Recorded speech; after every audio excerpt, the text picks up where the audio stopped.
Beneath the Diamond Veil Part 6. Chapter 17, The Deal. The night that followed was too long to belong to the same day. The city had quieted into that strange hour when everything looks borrowed from a dream, the lamps a little too golden, the air a little too still, the moonlight too sharp to be trusted. Harper Quinn walked along the Thames embankment, her ruined gown clinging damply to her knees, her coat thrown loosely over her shoulders. The gala glitter still clung to her, the faint perfume of roses, the metallic hint of blood from the cut on her hand, and that particular ache that comes after hearing something you wish you hadn't. She had seen Isadora Roth alive, breathing, speaking. And everything Gabriel had told her in that candlelit study now hung between truth and theatre. Her phone was dead. Her head was full. And her heart, that she refused to discuss.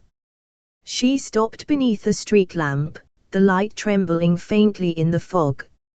From the river below came the soft slap of water against stone. Across the road, a black car idled, silent, familiar, patient. The window rolled down halfway. A woman's voice, low and unmistakable, called from inside. "Get in, Miss Quinn." Harper hesitated for half a heartbeat, because this was London, and late, and women who had just been resurrected didn't summon you into cars for casual chats. But curiosity had always been the most dangerous thing about her. She crossed the street and climbed in. Inside, the car smelled faintly of jasmine and rain. The interior was dim, tinted windows cutting the city down to slivers.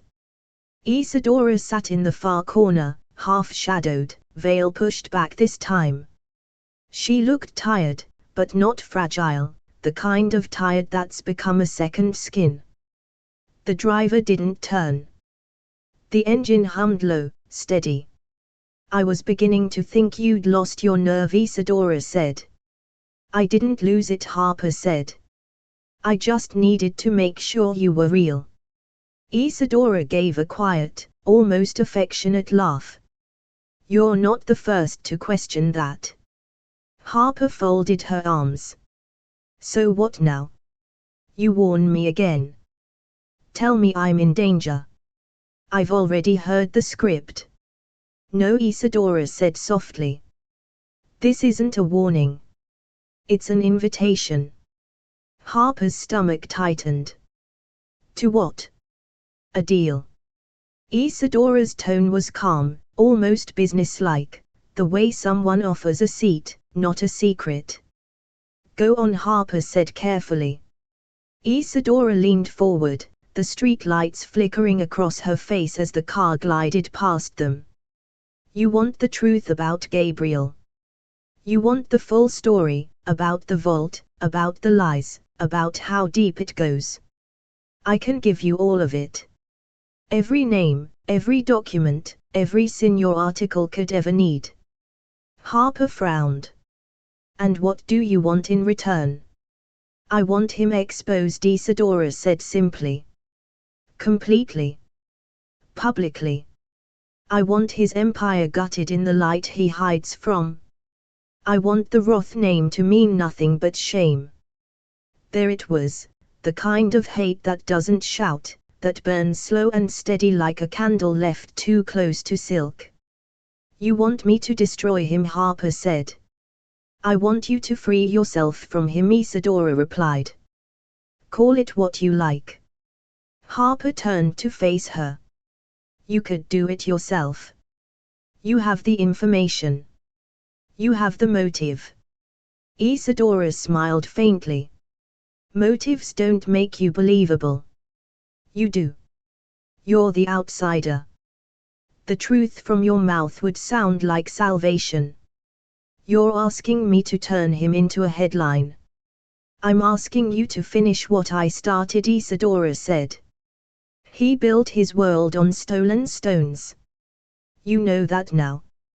Don't let him make you another ornament in his story." For a long moment, neither of them spoke. The car moved through the fog like a ship through milk. Outside, the river glittered, indifferent. Harper leaned back, studying her. Why me? You could have gone to anyone. Why drag me into this? Because you already love him, Isadora said quietly. And only love makes betrayal mean something. The words hit harder than Harper expected. She looked away, toward the streaked window where London blurred into a watercolor of light. And if I say no? Then you'll end up like the rest of us, Isadora said. A file in his vault. A story he tells himself when the guilt gets loud. Harper let out a slow, unsteady breath. You don't sound like a victim. I'm not, Isadora said. Not anymore. I just learned how to stop mistaking danger for devotion. The car slowed, pulling into a side street lined with sleeping townhouses, elegant, anonymous, rich enough to disappear in plain sight. Isadora turned toward her, eyes sharp in the half-light. So, do we have an understanding? Harper stared at her, pulse pounding in her wrist. She thought of the vault, her mother's name, the sealed boxes, the drawer marked Harper Q. Pending. She thought of Gabriel's voice when he'd said the word protection, like it meant something holy. And she thought of that kiss, that single, stupid, soft-edged mistake that had left its ghost on her lips for days. Yes, she said finally, her voice barely above a whisper. We have an understanding. Isadora's expression softened, satisfaction mixed with something almost like sorrow. Good. The car rolled to a stop. Where are we? Harper asked. But Isadora didn't answer. The door clicked open on its own, spilling pale light from a nearby street lamp into the back seat. Harper blinked, adjusting to it, and when her eyes cleared, Isadora was gone. The opposite door hung open, rain drifting in from the street. The driver's seat was empty. The car engine still hummed, but there was no one behind the wheel. Isadora. Harper called softly. Nothing. Just the low rhythm of rain. She stepped out onto the pavement, heels clicking against wet stone. The car door swung shut behind her with a whisper of finality. She turned slowly, scanning the street, the corners, the parked cars, the mist rising from the river nearby. Isadora had vanished like a scene change. But something glimmered faintly in the gutter near the curb, a small pendant, catching the light. Harper crouched and picked it up. It was a diamond pendant, delicate and cold against her palm, the stone small but flawless. The setting was platinum, shaped like a teardrop, and at its center, carved in miniature relief, was a familiar crest, the Roth emblem, the thorned R encircling a diamond. Harper closed her hand around it, her reflection shimmering faintly in the stone surface. A symbol. A message. A curse. She looked up again, the car gone now, as if it had never existed. Only the faint smell of jasmine and engine oil lingered in the damp air.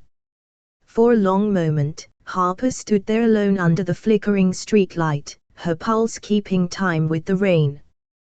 Then she slipped the pendant into the pocket of her coat, straightened her shoulders, and began walking back toward the main road, her gown dragging a whisper of silk across the pavement, her mind spinning with one impossible truth. Isadora Roth was alive. And Harper Quinn had just made a deal with a ghost. Chapter 18, The Bloodline. The dawn came late to Blackthorn Hall, as if the sky itself were reluctant to look too closely. The mist sat low on the lawns, heavy and motionless, and the grand windows caught the first silver light like mirrors remembering old reflections. Harper Quinn had barely slept. She had taken the first train back from London, still wearing the gown from the gala, torn at the hem, dried wine across the bodice like a bruise that refused to fade. The pendant she'd found, the diamond with the Roth crest, hung hidden under her coat, cold against her skin. Every movement felt heavy, each breath taut with everything she couldn't unhear. Isadora was alive. Isadora wanted Gabriel ruined. And somewhere beneath all that, a truth older and stranger was whispering for attention. Mrs. Langford was waiting for her. The housekeeper stood at the top of the main staircase as Harper stepped inside, hands folded, face unreadable. The morning light hit her pearls and turned them the color of candle smoke. "You're early," Mrs. Langford said, her tone more observation than welcome. "I didn't sleep," Harper replied. "Where's Gabriel?" "Gone to the city." "Business," he said. I didn't believe him. Harper walked past her, heading toward the library. "I need to see the portrait." That made Mrs. Langford pause. "The portrait?" "Lady Evangeline Roth," Harper said. 1893. "The one in the blue salon." Mrs. Langford followed, her steps silent on the marble. "That painting's older than this wing of the house." "What good do you expect to find in oil and varnish?" "I don't know," Harper admitted. "But she looks like me." They entered the blue salon, that grand, echoing chamber with its pale drapes and wide windows overlooking the gardens. The portrait dominated the far wall, Evangeline, seated in her lace gown, a diamond choker catching the painted light, her eyes steady and calm in a way that always felt like an accusation. Harper stood before it, breath caught. "You see it, don't you?" Mrs. Langford's expression softened. "I see what the house wants me to see," she said. "It has a way of showing faces more than once." Harper turned. "Tell me the truth." "All of it." "Who was she?" Mrs. Langford hesitated, the kind of hesitation that doesn't come from uncertainty but from the weariness of remembering. Then she crossed to a side table, opened a drawer, and drew out a thin leather-bound ledger. Its pages were yellowed, the ink faintly browned. "This," she said, "is the Roth family register. Not the official one, the one they kept for themselves. Births, deaths, marriages, and mistakes." Harper's pulse ticked faster. "Mistakes?" Mrs. Langford opened the book to a page marked by a faded ribbon. The handwriting was small, elegant, and practiced, the script of an era when letters mattered. "Read," she said. The entry was dated 1893. Evangeline Roth, née Blackwood. Died age 27. Fall from the west balcony. Circumstances undisclosed. Prior to her death, her husband's associate, Lord Nathaniel Roth, entered into an unrecorded liaison with a governess in their household, name unlisted in the formal archive. Private note, recovered from the governess's room after the incident. "You swore you would choose me. You swore the bloodline meant nothing. HQ." Harper froze. "H.Q." she whispered. Mrs. Langford nodded slowly. "Harper Quinn. The first one." The room seemed to shift under the weight of it. "She existed?" Harper asked. "There really was a Harper Quinn." Mrs. Langford's voice lowered. "She was said to be a teacher's daughter, clever, stubborn, far too independent for her time. Hired to instruct Evangeline's younger sister.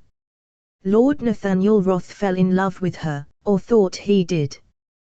When Evangeline discovered the affair, she confronted them both. A week later, the governess was gone. 2 days after that, Evangeline was dead. A fall from the balcony that no one saw. "And the governess?" Harper asked.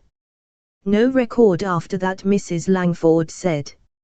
No burial, no resignation, no forwarding address. Only rumor, that the Roths paid her to vanish. Some said she threw herself into the river. Some said she lived long enough to curse the family. Harper's stomach turned.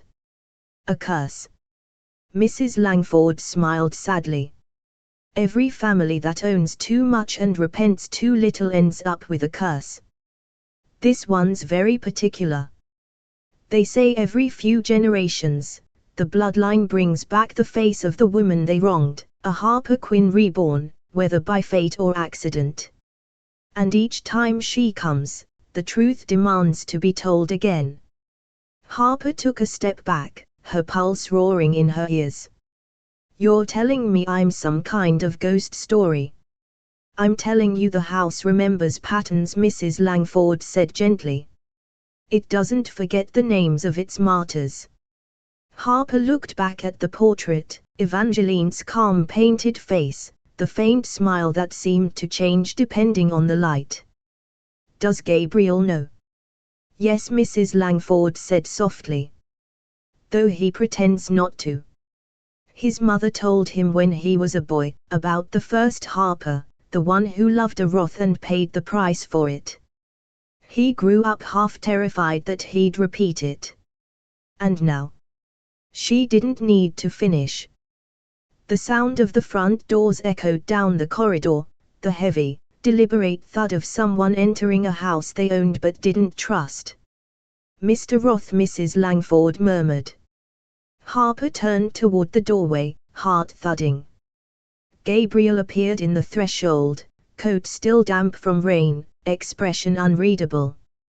His eyes went straight to her, then to the ledger in her hands.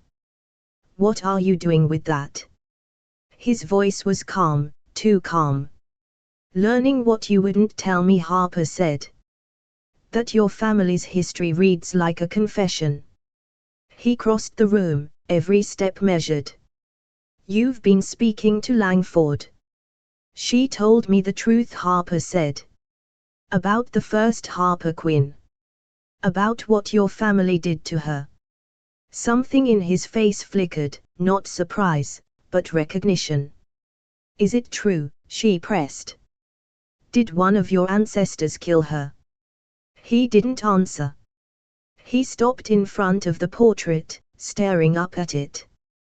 The firelight from the adjoining room spilled across his face, sharp and uneven. They told me that story when I was 10, he said finally. His voice was low, distant. My mother used it as a bedtime warning. She said every Roth man who tried to own love lost it instead. Did you believe her? He looked at her then, and for the first time since she'd known him, his control slipped. I do now. Harper stepped closer. You knew this when you met me. I didn't believe it was real, he said, shaking his head. You were just a coincidence. But when I saw you under that portrait, he exhaled sharply, looking away. It felt like the house was laughing. Because I look like her. Because you are her, he said, his voice breaking. Every way that matters. The same stubbornness, the same fire. You walk into a room like you own it, even when it's trying to destroy you. I told myself it was déjà vu, that I was imagining it. And Isadora? Harper asked. Was she another ghost in your story, too? His face twisted, pain and regret in one sharp breath. She wasn't supposed to be part of it. She wasn't supposed to remind me of anything. Then why does she? Harper demanded. He looked at her, eyes rimmed with something raw. Because she found out about you. About the first you. About the legend. She thought it meant we were cursed to repeat it. I told her it was a myth. She didn't believe me. So she left, Harper said. He closed his eyes. No. She tried to save me from it. And I let her die trying. The silence that followed was thick and unbearable. The only sound came from the wind pressing against the windows, the house exhaling after a confession it had been waiting a century to hear. Finally, Harper said, very softly, "Then maybe the curse isn't about blood.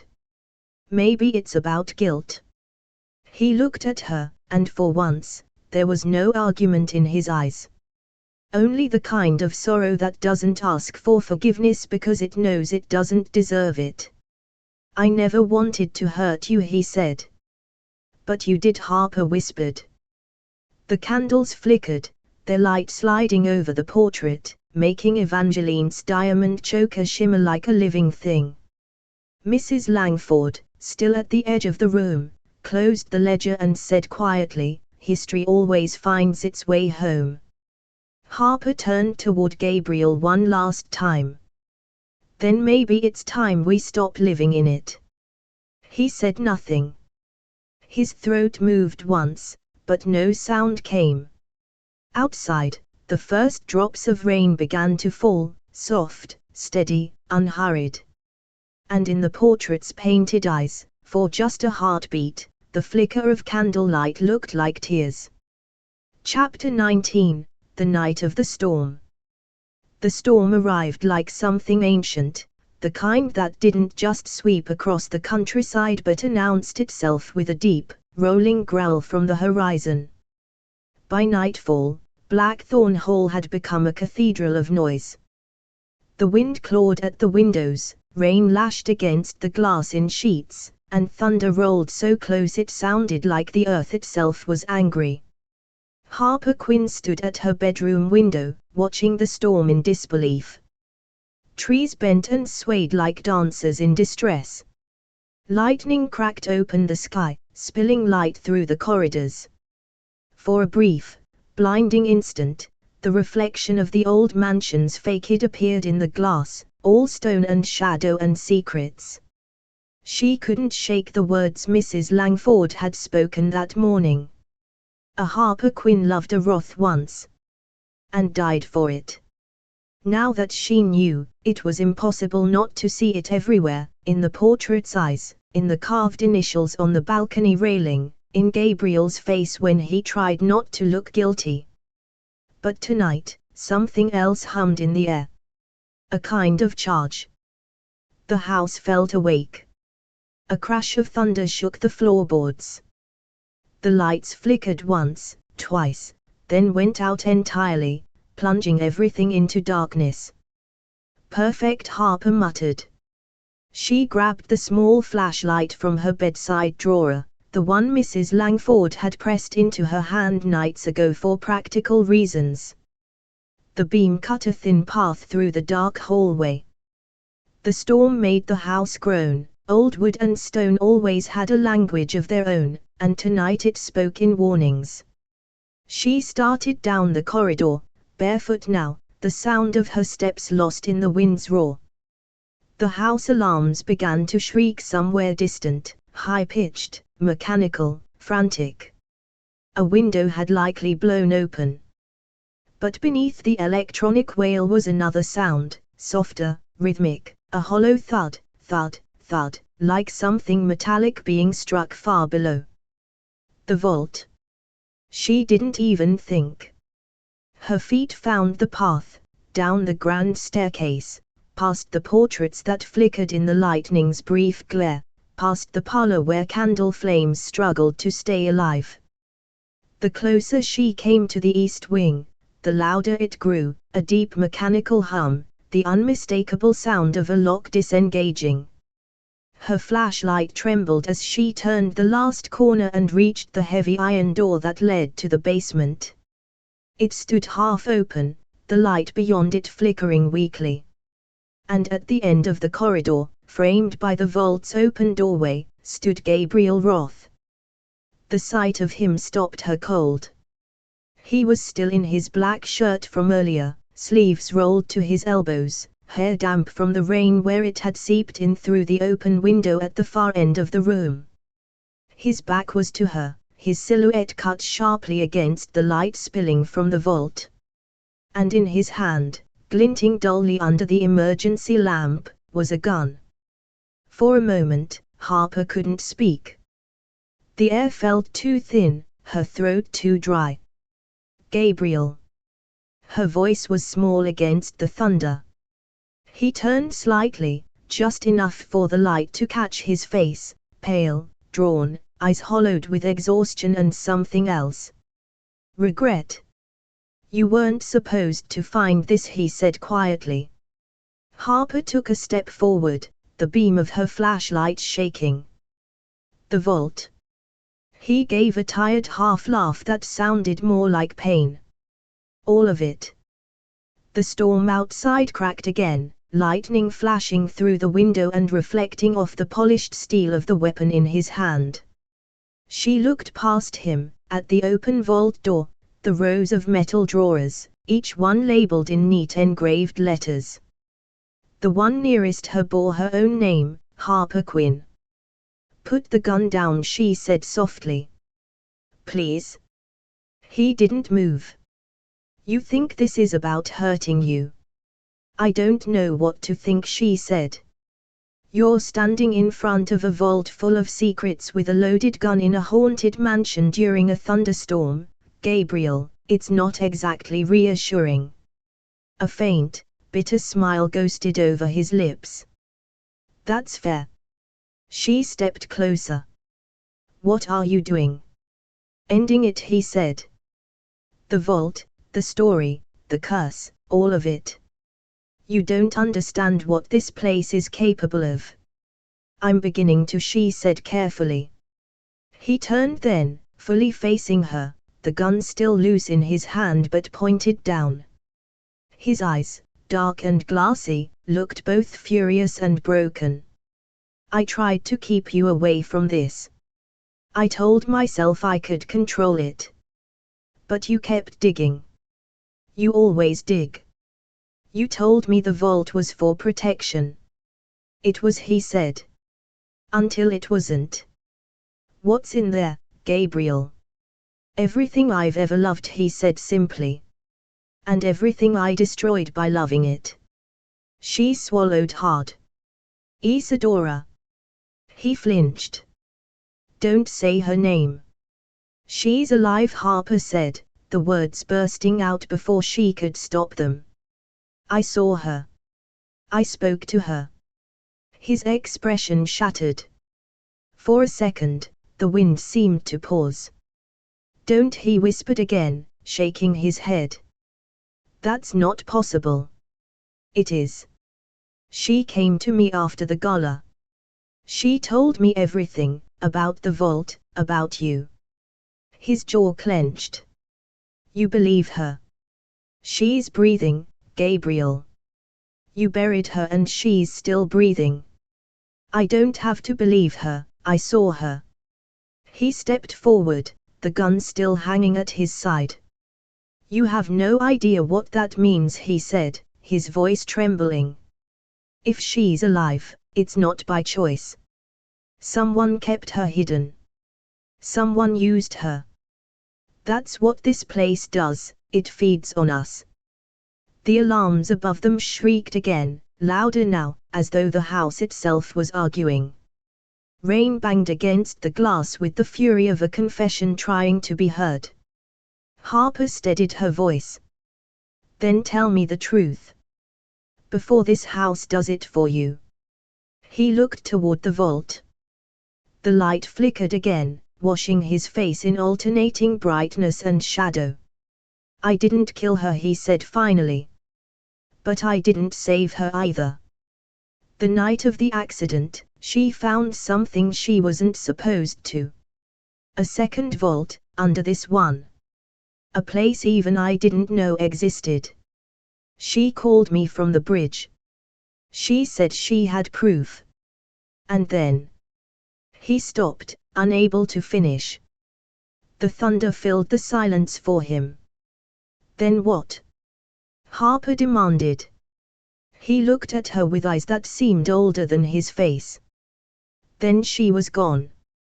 And every night since, I've wondered if I let her die because I was too afraid to know the truth. The gun trembled in his hand. Harper took another step closer. And now you're going to do what? End yourself. That's not justice, Gabriel. That's surrender. He gave a hoarse laugh. You think this is about me? He pointed toward the vault. That door doesn't open without blood. My father designed it that way, as penance. Every Roth who took from the vault had to give something back. I thought it was symbolism. But the old man never did anything without precision. A streak of lightning lit up the room. In that instant, Harper saw it, the faint crimson smear on the steel keypad, a fingerprint that hadn't come from dust. You opened it, she whispered. With your blood.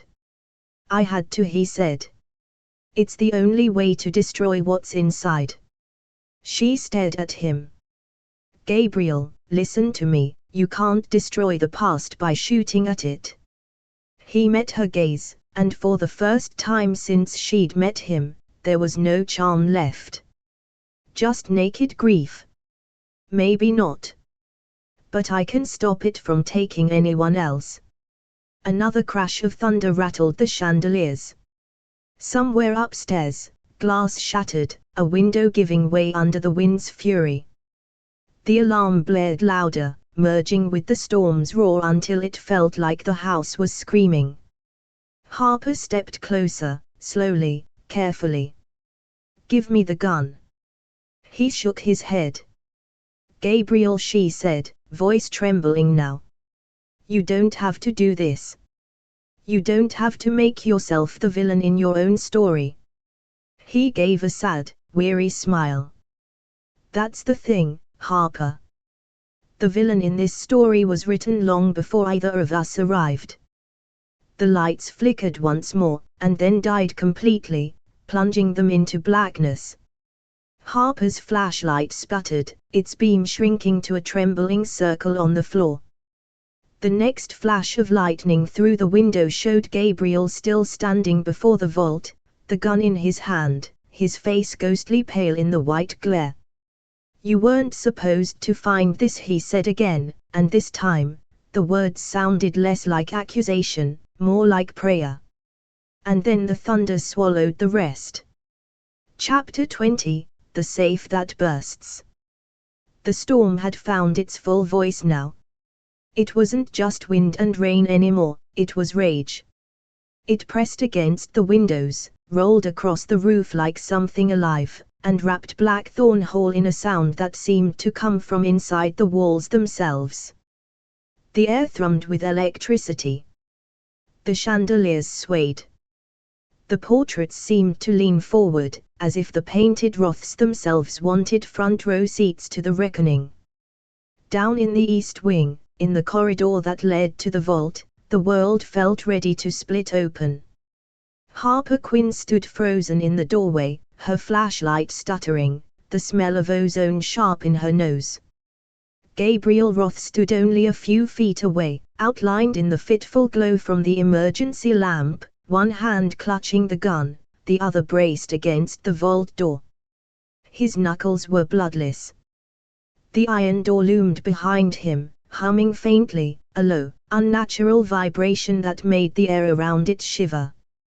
Gabriel, Harper said, her voice barely audible over the storm, step away from it. He didn't move. It's reacting to the pressure, he said quietly. The whole system's connected to the generator. The lightning's feeding it. A heartbeat later, the lights above them flickered violently. The alarm wailed again, sharp, metallic, panicked. The storm cracked open the sky. A fork of lightning shot downward, white and blinding, striking the east turret of the hall. The power surged through the building, ripping through the circuits like veins. The floor trembled under Harper's feet. A shockwave of heat and light rolled through the hallways, and with a metallic roar, the vault door exploded outward. The blast knocked Harper to the ground. The flashlight skittered away, spinning across the marble, beam slicing through smoke and dust. Gabriel stumbled backward, shielding his face from flying debris. When the air cleared, the vault door hung askew on one hinge, the lock mechanism torn apart, smoke curling from its jagged edges. Harper pushed herself up, heart hammering, the sound of rain pounding above them. "Gabriel," she shouted. He was already on his feet, coughing, staring into the gaping mouth of the vault. The gun had fallen, forgotten. The air smelled of scorched metal and something older, the scent of dust, of paper, of history dragged unwillingly into the present. "Are you hurt?" she asked. He didn't answer. He just stepped forward, into the vault's glow. Harper followed, her pulse throbbing in her throat. Inside, she expected glitter, diamonds, gold, jewels reflecting candlelight like sins polished to perfection. Instead, the vault was lined with boxes and binders, each labeled in tidy handwriting, stacked on metal shelves like a library for ghosts.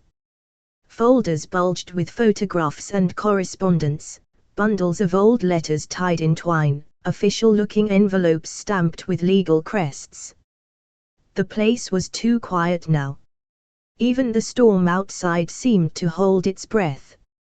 Harper bent, picking up one of the folders that had fallen from the blast. The label read simply, "Roth Holdings, 1893–1910. Inside were yellowed letters, business contracts, shipping manifests, correspondence between the early Roth patriarchs and mining investors. The paper trembled in her hands. "Read it," Gabriel said behind her, his voice low. She did. The 4th of June, 1893. The matter of Lady E. Roth's accident is closed. Her estate, including the diamond reserves and related patents, will be absorbed into the primary company under the signature of her husband. Any records of descent or contested ownership will be sealed in perpetuity. Payment of hush funds to relevant parties authorized. Harper's throat tightened. This is proof," she whispered. Gabriel's jaw was set, but his eyes were haunted. "Keep reading." She turned to the next page. August 1894. Transfer complete. Roth Diamonds now sole property of N. Roth, per family settlement. Note: public narrative must emphasize Evangeline's devotion to the company and her husband's grief. The truth will tarnish the brand. Another letter, handwritten, unsigned. The governess' name was Harper Quinn. She was paid to disappear. If she does not, ensure she does. Harper's blood ran cold. "It's all here," she said, barely able to speak. "Everything. The death, the cover-up, the lies. This is the foundation of your entire empire." Gabriel's face was a ruin of anguish.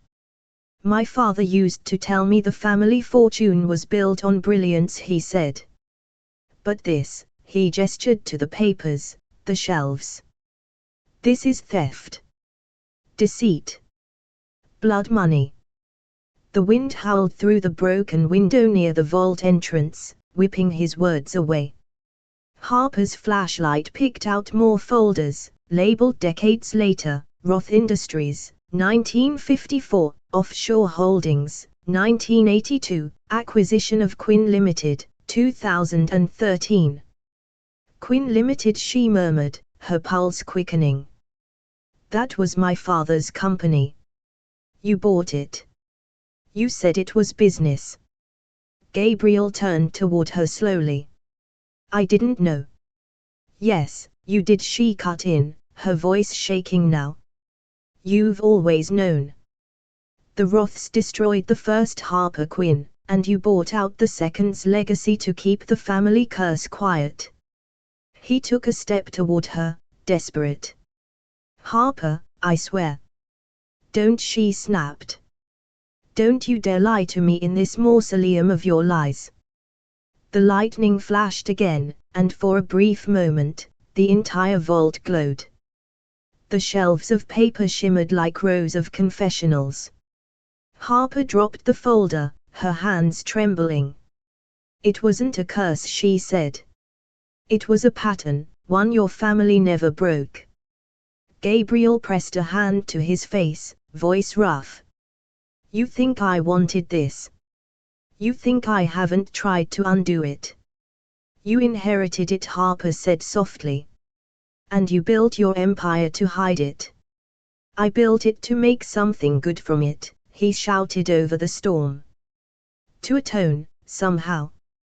To pretend redemption pays dividends, she cut in sharply. The wind screamed through the hallway, rattling the vault door where it still clung to one hinge.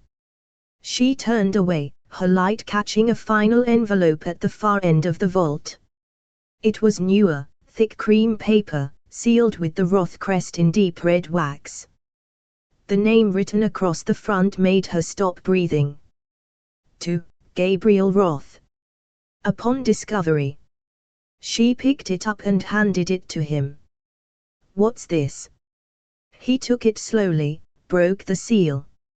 His eyes scanned the letter, and his face drained of what little color remained. He handed it to her without a word. The handwriting was neat, unmistakable, Isadora's. If you're reading this, then the house has done what it always does, forced the truth into the open. You can burn the vault, but you cannot burn the debt. The bloodline built on lies will always pay its due. Love her if you can, but do not lie to her. You'll only repeat what they started. Harper stared at the words until they blurred. She knew. He nodded, hollow. She found this before the accident. That's why she called me. And that's why she died, Harper said quietly. He looked up at her, and for the first time, she saw him break, truly break. Harper, I tried to protect her. Just like you tried to protect me, she asked bitterly. He stepped closer, voice trembling. Everything I've ever done was to stop this from happening again. But it did happen again, she said, her eyes meeting his. History doesn't repeat itself, Gabriel, people do. Outside, thunder rolled like judgment. For a long moment, neither of them spoke. The vault smelled of ink and old grief.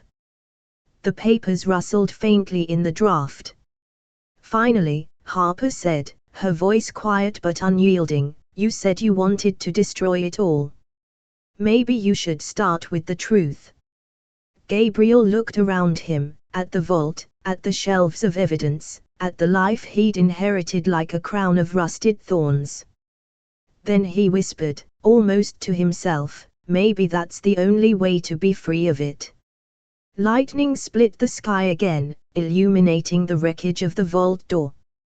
The rain poured harder, running in silver rivers down the stone steps outside. Harper stood among the ruins of a dynasty, holding the proof that the Roth Empire, the man she'd trusted, the love she'd nearly chosen, was built on the ashes of stolen lives. And in that flickering light, she realized something both simple and unbearable. She hadn't just uncovered Gabriel's secret. She had uncovered herself. A Quinn reborn, to finish what the first had started. Because every broken heart deserves a comeback. If this story touched you, don't forget to subscribe for more emotional romance every week. Hit like, drop a comment, and ring the bell so you never miss a moment of romance, redemption, and powerful love. And don't keep the drama to yourself, share this story with someone who lives for twists just like you. Thanks for listening, and remember, sometimes the best comeback is becoming unforgettable.